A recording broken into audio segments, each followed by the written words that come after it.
So, but I did want to share with you because I know how passionate you are and I can see all the work that you've done. And I am very proud of this. So I did this in Crystal Lake. 2011.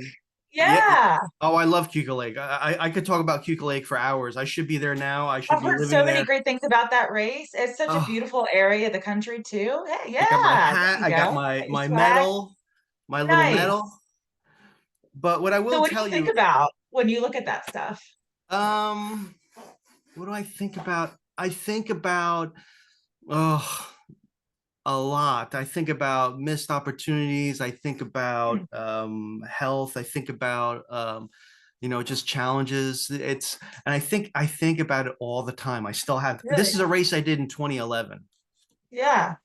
And at the time, I was working at an organization where I was just flying around the world like crazy. And I remember the last stop right before the race was I was in France, and the place I was at, they had no pool, there was no water, and I didn't have any time to do any running or anything. So it was kind of, Hmm. it was difficult. And I don't Yeah. know if I don't know if so I don't know if you see like people listening that will listen to this podcast and don't see this. I don't know if you know this, but I'm not necessarily built like a triathlon or athlete. So it was something that I always wanted to do. I never could You run like swim, bike, and run though. You're a triathlete. yeah. Well, hey, listen, I got the Now accoutrements that to you prove got, that I did it. But yeah. I remember my stats and I have a screenshot of like the results. I was 341 out of 349. But I did it. You did it. I trained Absolutely. for it. I did it. I set out to do it. And Yeah. every single year I think about doing it again. It always comes up. And there's another thing they Oh, have like a swim across queue. So I just love that area. I mean, anyway, yeah, it was very challenging, and I did not know, and you probably know this for sure. And it was a short try. It was not a full try, the but race is still around too. yeah, yeah, yeah, it is. Yeah, and Hmm. I didn't understand what a Clydesdale was. Okay. Yep. Hmm. So when I get there and I register and I do all this stuff and they put this in the pens and everything else, and like Clydesdale's here, and I'm like, I don't even know what that means. Hmm. So Hmm. can you tell me and others that may be listening, what is a Clydesdale? A Clydesdale is for men. They call it the same equivalent Athena for women, and it's basically I would say a larger bodied athlete. These are typically athletes that are like big in stature. I have several Clydesdale friends that are amazing athletes, but they're like 6'4", right? So they carry a different frame. So you can opt into a category of racing based on your body shape, frame size as Clydesdale or Athena. Well, honey, Holly, we met. I am not 6'4". Not in height. Maybe maybe if you should measure me the other way. So I didn't realize what the Clydesdale was, and I got in there Mhm. like, oh my god, they put me in. I'm with the rest of the chubbies. I mean, it was I shouldn't say chubbies, but it was the rest of the bigger guys, and I didn't Mhm. realize that was. But it was an amazing experience. And the other thing that I loved about it was when I was struggling and running is I've never been able to run. Even when I played lacrosse, it was very difficult for me to run. Mhm. But Mhm. on the back of your calf, they put your age and I think your number. I can't remember what the Your others. category. Yeah. Yeah. So I That you're racing remember against. everybody passing me, and what was really inspiring, even at the time, and I did this, and I was in my 40s. I did this race. I'm Yeah. seeing numbers on calves 80, 75, 62, right? I'm seeing Yep. all these amazing things, and I'm saying to myself, well, what am I? What I should have nothing. I should be going all out, giving everything if these people are passing. And then when I couldn't and I stopped, I was shocked that people were literally stopping with me to encourage me to help me to keep going because Yeah. you want your time, right? You want Yeah. your time Yes. right. And I was shocked Yeah. that people were literally stopping, sacrificing Mhm. seconds to sort of Mhm. encourage me Mhm. along. So to me it It's a was community. I felt so and even talking about it now I felt so connected, right, Yeah. to that. So it was really a cool experience. But I thought you'd find that interesting. You share that little Yeah. tidbit. Thank you. But such a beautiful memory to share. And I mean, it is community. Everybody has their own journey and they're just on the same course at the same time. but everybody got there in all different ways. Everybody's having their own experience. Everybody's going to get to the finish line with their own lessons learned. And then you walk away from that. And what a beautiful memory, though, that to come together and to share overcoming challenges. You know, it sounds like your training wasn't perfect, but you did the best you could given the circumstances, and you learn that you can do hard things. Yeah, yeah, it was really cool. I aspire to do it again There's time. sometime. There's Yeah, yeah. time. And because and plus I just love that area up there. Like that It's so beautiful. It really is special. yeah, that I've been going there for like 30 years, Awesome. every summer, all the time. And it is Where's home for you? I'm in New Jersey, so I'm in Oh, New Jersey. Okay. yeah, I'm in Asbury, not Asbury Park, because if I had a nickel, Holly, every single time somebody Yes, said, "Oh, you're I down the bet. shore," I could retire and go up to the Finger Lakes. But I'm in Asbury North. I don't know if you're familiar with like Clinton, New Jersey, or Route Yes. 78. I'm Yes. just north. I'm just north of Clinton, New Jersey, on Route 31. So, Okay. I'm like directly west of you in Allentown. oh, you're in Allentown? Yes. Oh, that's yeah. We love going to Bethlehem and Easton. And Easton's got a beautiful market on Saturday mornings. Yes. Farmers, yeah, Yes. yeah. Hmm. Do you Yes. go to the Easton Farmers Market? Yeah, it's too far. I'm in Easton, at least once every couple of weeks. Oh yeah, But yeah, lots to do, and it's growing and getting like more modernized, new shops, new energy. So yeah, it's a quaint little part of the country, the yeah, Lehigh Valley area. yeah. Great. It's becoming a great foodie area. There's a lot of restaurants and bars that are popping up there. Cool. But Yeah. anyway, I digress. Yes. I'm sure Okay. we could talk about running and food and wine and drinks Mm, all day. But yes. um, I I'm so thankful that you're here. And what I was curious about is one, your journey, because I know you're ACC also. So I'm wondering how you got from where you were to where you are. And then, I don't want to stack questions, so maybe we'll start with that. Mm. Where did you start? Where did you start, and how did you get to where you are? Okay. I'll see if I can make this a succinct, coherent story. So Even I if it isn't, it doesn't matter. thank you with the powers of editing. So I grew up in Atlanta and learned about industrial organizational psychology in undergrad. And I actually consider that pretty lucky. I don't think luck has much to do with life in general, but I do consider it lucky that I was exposed to a field that I was interested in immediately. So I went to graduate school at Clemson University for industrial organizational psychology and was in a PhD program. And I was really fascinated at studying retirement and perceptions surrounding retirement. So I was really fixated on baby boomers as a cohort and the different demographic levels and slices underneath that large umbrella, primarily driven by my experiences with my parents and how fixated they were on their identity as an employee and how important the idea of retirement was, and that there's this date on the calendar that once they hit this date, then they can live their life. And I thought it was really kind of backwards. I didn't understand, like, you're living your life now. Why are you waiting for a time when you can be more of who you are? So I really dove into this ethos as an inspiration for my graduate work.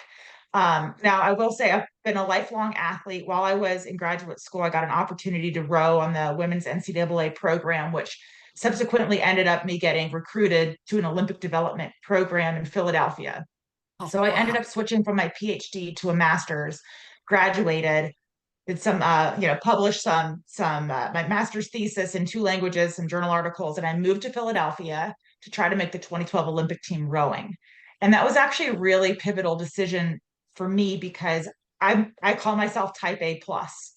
Type A, B personalities. I'm type A plus. I like to get after in all aspects of life. So if there's a big goal, that what's the best, the farthest, the fastest, the PhD, I want to get that. So choosing to air quotes just get my master's and pivot was actually a really hard decision for me because I had never walked away from something that I could do, but chose not to. Yeah, but it sounds like And you moved from one goal to another. Like it sounds like so I find that a very interesting pivot and very powerful one, because it seems like you had enough self-awareness to move from one thing that you were focusing on to something and say, wait a minute, I can't get stuck in this path if I see this. Maybe I'm reading too right. much into it, but Right. No, no, absolutely. There was lots of opportunities there. And I decided to capitalize on my physical ability versus cognitive, trusting that my cognitive ability is something that I can nurture and continue to grow with a Yeah, longer it'll be time. there later, whereas Yes. maybe the physical Yes. stuff as we age. Finite. Yeah. Yes. So I mentioned that. So I moved to Philadelphia. I started my career, and I was really the first part of my career is in learning and development. I did a lot of work with the Department of Defense. And again, really studying how people show up, how people learn, get the skills that they need to acquire to perform at work. Over this time, I also started coaching athletes. So I've been a coach for high performing athletes, multi sport endurance athletes for almost 15 years now. So over time, as I'm developing and growing my professional career, and I'm growing kind of my side hobby as an athlete and as an athletic coach, I noticed a lot of people that Your I work side with, hustle. my side hustle, are high performers. My clients were entrepreneurs, CEOs, executives. They had high powered jobs. So they wanted to run a business and they wanted to run a triathlon. They wanted to run a 5K. They wanted to PR in the marathon. They wanted to qualify for Boston. And I'm like, wow, this is such an interesting group of people. These are my type A people. They want to perform in all aspects of life. It's not, they don't want to hear, hey, maybe you should do a little bit less of that thing. Maybe you should bring your goals down. They don't want to hear it. They want a plan to be able to perform in all aspects of life as best as possible. Those are my people. Those are the people that I work with. So I've developed formulas and processes and approaches in order to help people balance the totality of their life, their family, their work, their sport, their avocation, so that they can be happy, healthy, hungry. They can balance the stress and the rest and perform to the best of their ability in all aspects of life. So I went to Brown University to get a leadership and performance certification and ICF, ACC credentialing. And because I wanted to tap into more people than that were more than air quotes, just athletes. And I wanted a skill set to really tap into this cohort and be able to help my clients develop even further. So I love what my ACC credentialing has allowed me to do because now I can have a different language and I bring my athletic lens into executive leadership and performance coaching. So now I can coach people that aren't necessarily just focused on a 5K, but I have a vernacular and a toolbox that allows me to basically work with more people. So it's been really enriching. And right now, it's brought me up to now. I have my small business is called Metta Performance, METTA. And I work with those type A people, those high performers that want to get after it in all aspects of life. And I can bring in the sports coaching and the sports language or the business framework and executive coaching framework in order to help them reach their goals. That is amazing. And I'm I'm pausing because I'm not even sure where to go next because um how do you feel the ACC enhanced what you're providing for your clients? I Like, think do you what, feel you would have been as effective without sort of that coaching knowledge or that coaching training? Well, first, what's in, I think if somebody's listening to this, we almost have to redefine what coach is because you're talking about coaching athletes versus like, ACC type coaching. So maybe, yes, yeah, maybe we should let's start there. bifurcate Yes, those, that yes. language. So I'll start with what a coach is. And what a coach is really it's a relationship. And it's a communication based relationship that allows the client that I'm working with to leverage their own insights and strengths and capabilities. We work together to formulate an action plan so that they can reach their potential, however they define it, so that they can, in my lens, create sustainable performance in work, sport, or life. So that's the coaching relationship. I'm a guide and I'm there to help them uncover their own insights. Again, as I mentioned, overcome their own challenges, right? I'm not solving for them, I'm helping them uncover. So It's almost like a Sherpa. it's like a Sherpa, it's like a guide, truly. And a lot of my clients will say, like, oh, thank you for, the work you've put in, but truly they're the ones doing the work. Again, I bring in an athletic language. So I like to say sets and reps. They're putting in the sets and reps, whether it's on the track or in the office at work. They're putting in the mental sets and reps in the mind gym to uncover and unlock. It's not about the outcomes being the job promotion or the PR or the finish line time. It's about the process and what you learn about yourself along the way. So I play in two environments. One environment is a sport context, a sporting environment. Another environment is business environment. The concepts are the same. The approaches are the same. The environment is different. So some of my clients are just in sport or just in business, but I do have many clients that play in both. And we talk about both contexts, how they show up in life. And I really love that because I like to say, in coaching, you can play big or you can play small. Playing small is staying in a lane, right? Nothing wrong with that, staying focused. Or you can play big and bring your full self, bring all of your life into the coaching session, your other identities, the other aspects of your life that make you you. And now you're playing big and getting big impact. So it's fun that I'm so blessed that I get to work with amazing people that want to play big in all aspects of what that means. So in my coaching, I do, shift context between environment, but I very much leverage the ACC framework and the tools and the skill set, which has been a game changer for me because in the athletic side, a lot of individuals or athletes think they're getting coached when really what they're getting is a training plan. Yeah, A yeah, training plan is not coaching. So there's actually a lot of baseline education that I'm very adamant about. If you're getting a training plan, that is not coaching.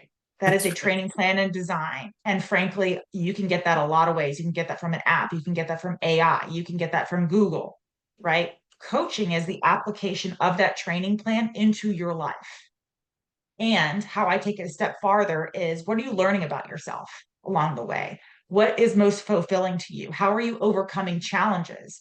What is that mental narrative, the story that you're telling yourself when it gets challenging, right? How can we extrapolate that out so that we're using that practice opportunity as a way to get physically stronger, but mentally stronger, right? Because that transfers into other aspects of life. You yes. overcome a challenge at your track workout at 6 a.m., how do you think you show up the rest of the day? You already have a cape on. You already feel like you're empowered. And I truly feel that is a transformative experience that a lot of my clients that I work with, they can take that win and it's their win, how they define it, right? We're not talking about breaking world records Tuesday Yeah. morning into how they show up at work. And they show up with a calm confidence and capability and skill set in their mind that they can overcome challenges because they've started their day overcoming a challenge. And it sets them up to perform their best or to show up as their best self as a mother, as a father. And it is transformative. And I absolutely love working with clients to, round out. It's not just about the outcome and the time goal, it's about what you learn along the way. No, thank you for sharing that because I wanted to draw that delineation because from a coach perspective in a sports environment, I think people think about the coach as an expert within the sport, telling the athlete, this is what you need to do to accelerate performance. I am the expert in this area and I can see something physically or what you're doing. Whereas a coach is really not considered a quote unquote expert, right? In any respective field other than the coaching paradigm.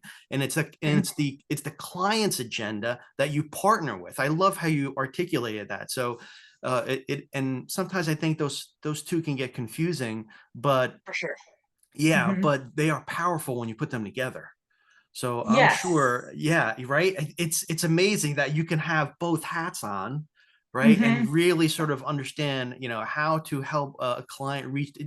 I love also what you said. It's that it's not necessarily the end, result, right? Because the Right. result is the clients, but it's helping the client understand what is their process to get the best out of myself, and how can I do that and remove any obstacles or blocks that I have.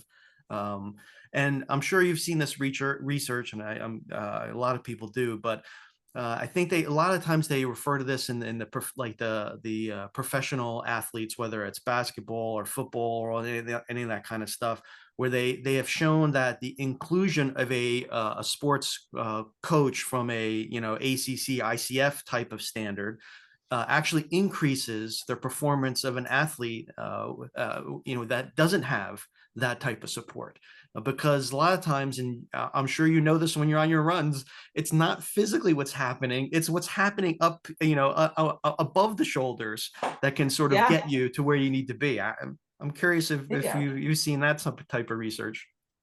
I haven't seen that type of research. Interesting. I need to go poke around for that because, I love empirically based, evidence-based research, because it strengthens kind of just experience of an N-of-one experience. But I am really focused on the process, right? And setting process goals because truly, again, that outcome, there's so many variables and factors that go into an outcome of any type, and we can't always control every single factor, right? We know in Right. coaching, we focus on controlling the controllables. So I really like to shift away from that end goal, ultimate outcome goal, to that process experience goals, because I always say the experience matters. And the Mm. experience is where we are right now. And staying focused on the present moment and all of the things that show up again that are in our control that we can learn from in order to maximize the experience that we're having right now. Awesome. When was the your first memory of you being well, I'll do the air quotes A plus, or when you like when you felt that in yourself, or when you realized that, what was your earliest memory of that? Gosh, good question. I think I was truly born like this. And I think my earliest memory is my parents actually had to instill a rule that if I was too sick to go to school, that I wasn't allowed to go to swim practice because I would be so sick that I wouldn't be able to go to school, but I would be so upset if I couldn't get in the pool and swim. That's funny. So I remember them instituting that rule. And I think my drive was just so innate and apparent from a very, very young age that I was just very, very driven to, be in a physical practice and have it be a part of my life. Was swimming the first sport you pardon the pun, dove into? Yes, yes, exactly. Mhm. That's pretty cool. So, we talk about values and things of that nature. How do you and the other thing that I love about this conversation is that you are a what like a an I what I'll call an ICF type coach, or whatever, Yeah. program you want to talk about, is that we do some of that work. So what's Mhm. cool when we have these conversations is that sometimes the discussion can take a different nuance because of the work. So if I Mhm. say core values to you, what does that mean to you, and how has that impacted the work that you do? Mhm. Core values to me are aspects, factors of our life that bring us fulfillment. They change over time. They can change for a variety, various reasons. I actually love doing a values assessment instead of like New Year's resolutions. And I love to start with values for the right client at the right time. If they need more clarity and guidance, if they're a little bit um unsure of what does make them happy, what does bring them fulfillment, we always start with the values assessment. And I'm a little bit, I think, atypical with how I prescribe values. So typically, I just say to individuals, create 3 to 5 values. Take, 2 to 3 weeks, think about it organically and your flow of life, and then they define them because one of my values, for example, is adventure. I might define adventure very differently than you. And the problem with like card sorting exercises or values exercises that may be online is that they're predefined. And so I think it's too limiting. I always say just take your time, stay offline, identify your values, and then define them in your own words. Mm. So they're really unique and specific to the individual.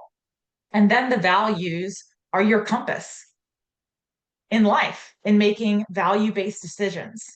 So you can assess your life and say, how strongly are my values showing up? Or if you're faced with decisions, option A, option B, which option leverages most of my values. And I always like to say simple, but not easy. So it doesn't make the decision making easier, but it helps you make a decision that you can live with. Oh, that's cool. You do. I have a funny feeling that you, when if I peek behind the curtain, you've got all of these awesome sayings and all these tools and everything else that I have you a whip few out. sayings, isms, yeah, yeah, that I've just repeated over time, and I've cultivated them because I notice a reaction that I get when I say them. Like it lands, it makes sense. It's digestible. So I do have a few. That's awesome. So adventure is one. What would be a couple, Isms. what other values do you sort of ascribe to yourself? Oh, actually, and I'm doing a really bad job of stacking my questions, but You're because okay. I'm just super curious and I'm Yeah, wondering. So like, well, let me explain. Like, so if adventure is one of yours, and I'm sure there's others that we're going to talk about, but you had mentioned that they shift over time. So what yeah. would be something that shifted for you? Does that make sense? Ooh, yeah, yeah. That's a great question because I really only got into like values as an exercise and activity, I would say like more recently in life. But Through your training with to get your ACC? I would say just I recognize the power of setting values through my ACC training for sure, yes. But if I zoom out and if I think about my life trajectory, I would say I was much more focused on myself, on my own accomplishments. I used to be very outcome driven, and it wasn't That doesn't align with the A plus mentality. yeah, right. I mean, like again, what's the highest, the fastest, the best, right? Without critically thinking about why, just like what's the best, sign me up for the best, the most challenging, the more difficult track, what everybody else doesn't do. That's what I'm going to do. And over time, I recognize that that's not always the path for fulfillment because I don't want to live a life that of items or things, accolades that I can do. I want to live a life of things that I want to do to Oh, create a life that's worth living, right? And that's unique and individual to us all. And truly, that's the namesake of Metta Performance. So, kind of my old way of thinking used to be like a harden up, no pain, no gain. You're not supposed to enjoy it. The good things in life have to come at a cost and an extreme sacrifice. And I learned that I was wrong, by really listening to guides and very wise people and others that I respected. I learned that the best performers, the highest performers in many aspects of life, do it because they love it. They're not doing it to prove a point to other people. They're not doing it to validate and revalidate themselves. They're doing it because they truly love it. And it was a radical awakening for me. And metta is a Buddhist term, again, METTA, for loving kindness. That's hmm. what metta means. And I recognize that by cultivating a sense of loving kindness for ourselves, that we change, the people around us change, our community and our world changes. So I very much am focused on this ethos of not doing something to prove ourselves wrong or to prove other people wrong, but to do it because we love ourselves and we start there. And it's a softening and it's a different kind of relationship. And even the inner critic or the stories that we tell ourselves start to change when we leverage metta. Wow, I can almost see adventure in that journey. Yes, for sure. Hmm. Wow. So what else accompanies adventure from your core values perspective? So for my core values, adventure, there's community, being connected to other people is a very high value of mine. And I'm sure a lot of coaches would maybe share that in an aspect, a very kind of communal. There's fitness, right? So there's physical fitness, mental fitness, and that's different than adventure, right? I don't have to be physically exerting myself to have adventure. So I like to clearly differentiate those. Um, and Well, those are my that's top. why I mentioned that one aspect. I don't apologize. I don't mean to No, cut you're you okay. off, but You're okay. it seems like that discussion that you had about that transformation that you felt is adventure. It may be Yes. in a different light, but I see that as an Hmm. adventure in terms of your personal development and growth. But again, I Hmm. don't Hmm. want to sound too foo-fooey, Yeah, if and that's it. impact. Yeah. Impact is a big one too. Just making sure that I'm, being a net positive, leaving people better than how I found them, and places better than how I found them. Those are my top, like, really, really guiding values in life right now. That is amazing, and I can see that the Buddhist aspect of that, as you talk about that, and even the the process or the workouts can be a form of meditation, Absolutely. right?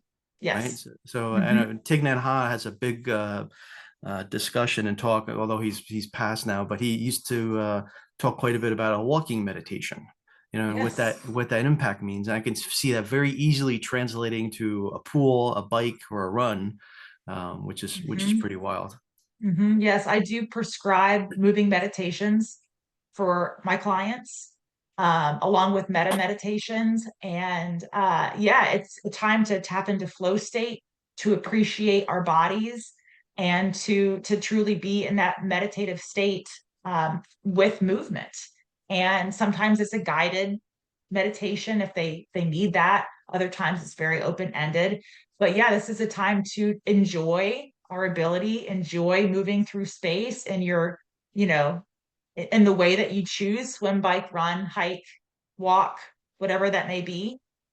Yeah, it's all connected, and that's definitely a part of our approach.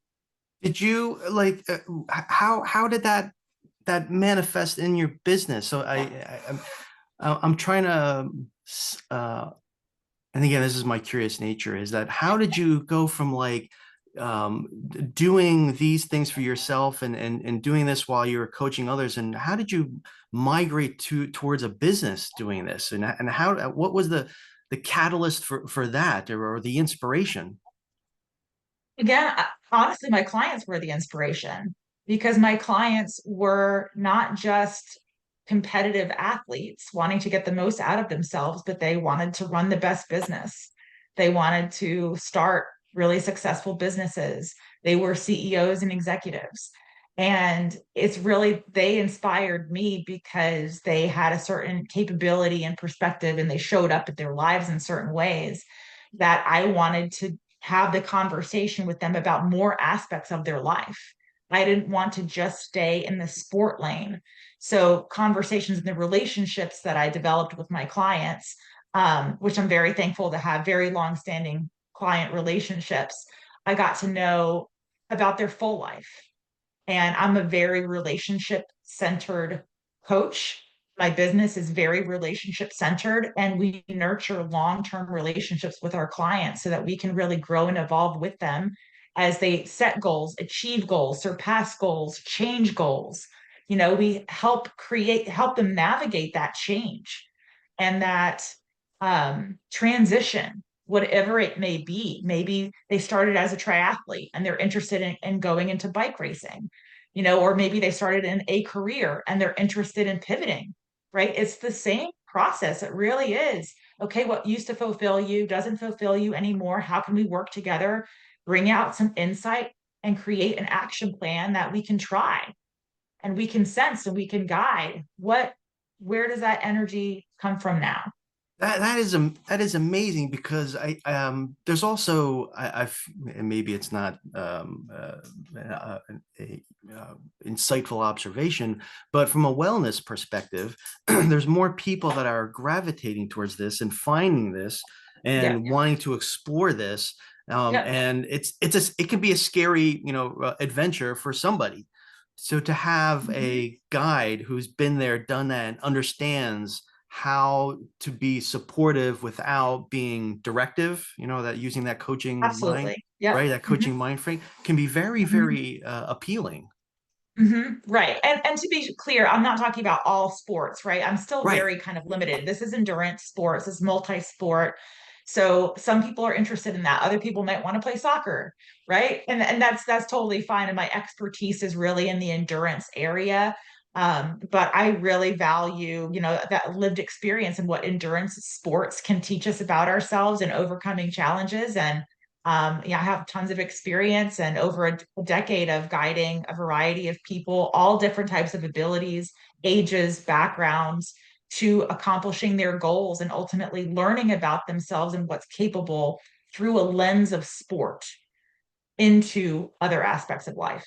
But what's really inspiring is that I feel like you have the ability to help them understand that awareness, and that if they want to really push endurance, they can. But if they see something else, you also have the skill set to help them shift to where they want to go, which Bingo. is exciting, and I think separates what Meta Performance does compared to maybe somebody else, right? Because you're Mhm.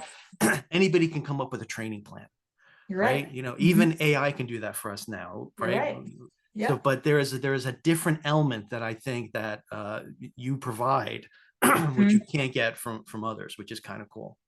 Thank you. We like Yeah, to I think feel so like too. hey, this is like we're doing a commercial or something, but in reality, that's the truth, and I think that's what differentiates people. And we talked about this earlier about having a coach versus not having a coach, and what that does for your performance. We see that in the business world, but it's pretty Yes. wild that we see that from the the endurance sports world, which is pretty wild. Yes.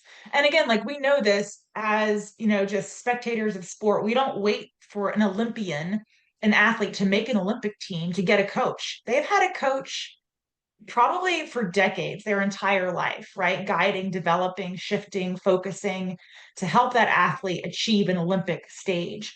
So at work, why would we wait for an associate to make the C-suite to get them a coach? Why? Why not start when they're a mid-level manager, an early director, when they're transitioning throughout their career? Bring that coach support in and help guide and develop. And by that time that executive reaches the C-suite, they're going to be more powerful, more capable, more engaged, more confident, more clear. It does not mean that they need a coach less. It means that they've been able to cultivate a certain set of experiences and skills that will allow them to perform over and over and over, regardless of the challenges that come their way. So this is the blending of the sport and the business that I bring the perspectives of both. And frankly, it is different. My executive coaching experience has been influencing my sport coaching, and my sport coaching has been influencing my executive coaching. And it's a really, I think, unique perspective and a lens that I apply to my clients. Very well said. That is absolutely amazing stuff. I'm a little jealous. I mean, of your clients, I'm sure, and and what they're doing. It's pretty awesome. Mhm. If I had to ask you, who would be a couple heroes that you've had, whether it's now, whether it's when you started swimming, whenever it was, what would be some of those heroes or people who've inspired you along your journey? Ooh, yeah, that's a good question. I think that the people that come to my mind are women that stepped in my life to help mother me when I needed when I needed it most. And they truly had no skin in the game. Without getting like sidetracked in this conversation, I grew up in a very abusive household. I moved out of my house when I was 17 and when I was still in high school. And it was really, really challenging. And when I say it was really challenging, I mean capital C challenging. It was incredibly difficult. And I was in survival mode for a long, long time. I had to pay the bills. I had to figure out who I was as a very young person. And it was very confusing and very stressful. And had amazing women that were usually my teachers to step in. I didn't have an explicit conversation, but they knew I needed guidance. And they took it upon themselves to be maternal, to guide me, to give me some positive feedback when they didn't explicitly know, but they could tell that's what I needed. And it was such a gift. And they were just such strong role models for just doing the right thing, right? Just being a good neighbor, building a community, giving extra support to somebody who truly needs it and not expecting anything else in return. And they really helped shape the woman that I am. Some people say, like, wow, you must have had great parents to turn out so well. Of course, this was a couple of years ago. And it really wasn't. It was not because of my parents whatsoever. It was these amazing women that stepped in and helped me see, held up the mirror for what I could be. And I really owe a lot to them, and they know who they are. Wow. Thank you for sharing that. That's very, very powerful. So thank you for articulating that and going there. I really appreciate that. And you're right. They know who they are. And when they hear something like this, it's pretty amazing. So thank you. Mhm, mhm. Um, if there was like one or two takeaways you wanted somebody that was listening to our conversation, what do you think, or what would you want them to walk away with? A few things. One, everybody is an athlete. And if you haven't challenged yourself physically, I challenge you to just sign up for something small, a community 5K, a walking event, and then pay attention to what you learn about yourself when you're practicing and overcoming a physical feat, because you might surprise yourself with how much you learn about yourself and how many learning opportunities come up. I know 5Ks and running isn't for everybody, so it does not have to be that, but challenge yourself. They're usually great fundraisers for really positive, community efforts that are philanthropic in nature. So even if you don't like it and don't want to do it again, you're benefiting probably somebody at risk in your or at need in your community. So challenge yourself. You are an athlete. See what you learn along the way. Get a support system, get a coach if you're an athlete and or a high performer and you take the world on and you feel like you don't ever need to ask for help. I challenge you to ask for help. Get a coach and see what it does for your performance. You might be a type A plus high achiever, hyperachiever, and I'm sure you don't need the guide, you don't need help, but Don't think you challenge need it. yourself. Think you need it, right? But challenge yourself and get a guide, get a coach, get support. You might be surprised at how much better you become, how much faster you reach your goals. And that's something that's really important. Yeah. And then just challenge yourself, love what you're doing, be clear on your values, and have fun. You. If people are interested to reach out and learn more about Meta Performance, or reach out to you to sort of maybe understand what that coaching side can do to their performance, what's the best way that people can reach you and get in touch and maybe learn a little more about what they can do? We do have a website, metaperformance.com, but one of the best ways to learn about what we're doing and the clients that we work with, both on the athletic side and the business side, is on Instagram, and we're at meta.performance. Or yeah, meta.performance at Instagram. Yeah. Very cool. Well, listen, I can't thank you enough for doing this. It really means a lot. And I absolutely love the conversation and some of those things that we talked about. So thank you very much. Thank you. Appreciate it.